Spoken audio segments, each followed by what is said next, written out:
দেখো, আমার তো টাকা পয়সা দামি বাড়ি গাড়ি এগুলো নাই, কিন্তু আমার মধ্যে ভালোবাসা আছে। তুমি যদি একবার আমার সাথে রিলেশন করো, আমি তোমার ভালোবাসা দিয়ে সারা জীবন আগলায় রাখবো। আর আমাদের যদি বিয়ে হয়, আমাদের সংসারে সবকিছুর অভাব হলেও ভালোবাসার অভাব কোনোদিন হবে না, কারণ আমি তোমার প্রতি লয়াল আর তোমাকে আমি সারা জীবন ভালোবাসবো।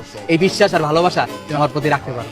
রাখ তোর বিশ্বাস আর ভালোবাসা। বিশ্বাস আর ভালোবাসা দিয়া জীবন চলে না, জীবন চলতে লাগে টাকা পয়সা। আর তুমি যদি আমারে ভালোবাসো, তাহলে ধন সম্পদ টাকা পয়সা কোনো কিছুর অভাব হবে না। তোমারে সোনা দিয়ে মোড়ায় রাখুন, আর তোমার আশেপাশে 20-25টা কেয়ারটেকার সবসময় তোমার সেবায় নিয়োজিত থাকবো। তুমি আমার সাথে প্রেম করো। দেখছো তোমরা আমি কত লাকি। আমি যদি তোমার সাথে রিলেশন করি তাহলে আমার টাকা পয়সা ধন সম্পত্তি কোনো কিছুরই অভাব হবে না, আর যদি তোমার সাথে রিলেশন করি তাহলে তোমার ভালোবাসারই অভাব হবে না। আর বর্তমান মেয়েরা চাই কি? তোমার মতো লয়াল পার্সনই তো।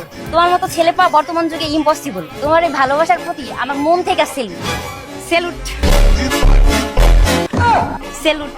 দাঁড়াও, তোমার তো আমি বলিই নাই, আমি 2 দিন আগে বিএমপিতে যোগদান দিচ্ছি। কি বলো বাবু, তুমি বিএনপিতে যোগ দিচ্ছ? এটা আমাকে আগে বলবো না? আচ্ছা বাবু, তুমি কোন কোন এলাকা থেকে চাঁদা উঠো? এখন আমরা চাঁদা উঠাই না, কারেন্ট বিল আর গ্যাস বিলের সাথে অটোমেটিকলি চাঁদা পকেটে এসে পড়ে।